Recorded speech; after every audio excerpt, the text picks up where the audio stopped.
What it do? Big Case and Tia here, NOLA Fish Guy Extraordinaire, coming to you live and direct from my humble abode. And for those of you who don't know, I am a monster fish keeper. And, you know, of course I like to do things a little bit different than most. You know, I house some pretty cool exotic fish. And, you know, periodically I do make additions, which, just so you guys know, I'm not making any more additions for the time being. Getting my 300-gallon aquarium prepped and ready, so we'll be moving soon.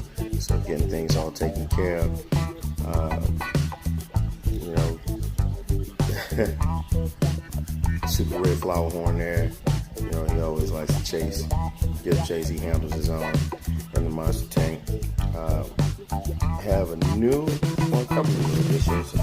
I added another peacock bass and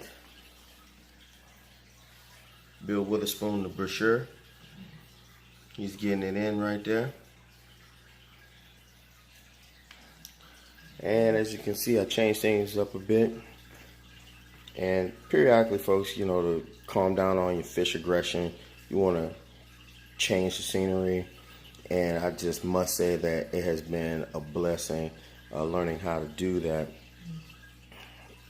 And also keeping my water changes regular because I have so many fish in here. So I do pretty much almost a 75% water change at least once a week. I used to do it every other week, but I started noticing some things. But as soon as I changed up and started doing it weekly, everything started getting better. What I'm about to feed tonight, as always, I got my tilapia, some super worms, Canadian night crawlers, spirulina flakes, and also some predator pellets, floating and sinking. And want to give a special shout out to my boy out there in Beach Grove. You know, he always looks out for me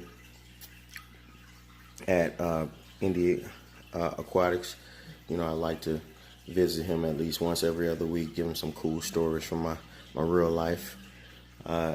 As you can see, Nessie the Naptown Monster is doing quite well in the tank. Everyone's alive and well and doing as they do. Frankie Frontosa is doing all right. Or should I say Philip Frontosa, as I like to call him. You know, everybody, for the most part, are doing what it does. Raphaella Vega, my MOTORO stingray, she's hanging out there just ready to dig in as always. Cashious catfish in the back. And Bill Weatherspoon here, my friendly, as you want to call him, dinosaur Bichir. That's what I like to call him, or Bicker or Bichir. Don't correct my damn French. You say potato, I say potato. It's my fish. Do what I want to do. So let's go ahead and get things ready, because these guys are quite hungry. Oh, by the way, I did make a small change. Tonight's treat is going to be bloodworms. For those of you, you know, who are new to the hobby, I tend to rinse them off first, the cube, then I take some tank water and drop about 4 or 5 cubes in there and let it sit until they all dissipate and break up.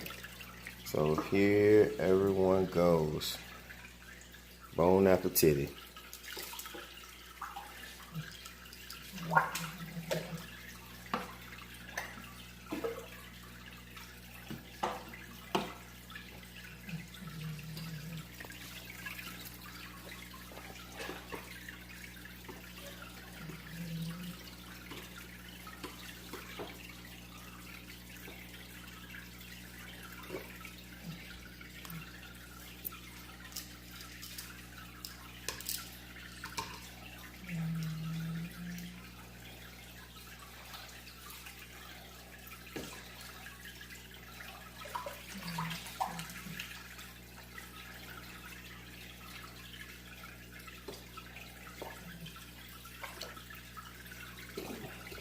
Water conditions get a little cloudy from time to time while I start to feed, but you know, I have some pretty good filtration, so it always improves.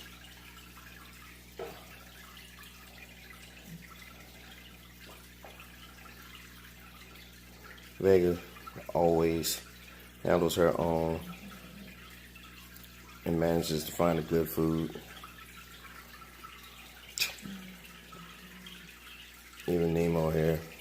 He got a little beat up as I was trying to change the rocks. You know, everybody likes to run and hide when you get in there occasionally.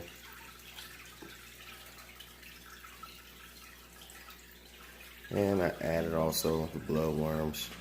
So that gives everyone the opportunity to snack on those guys. Even Cashious.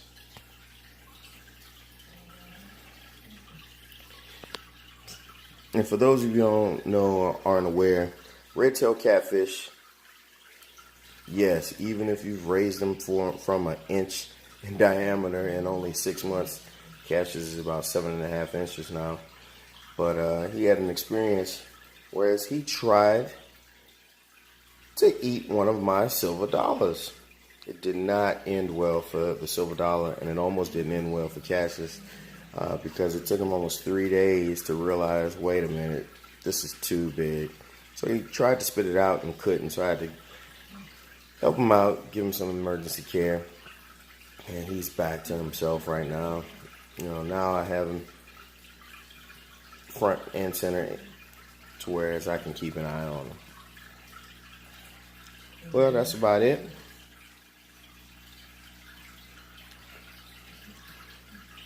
As always, all great things have a small beginning, and YOLO, you will only live once.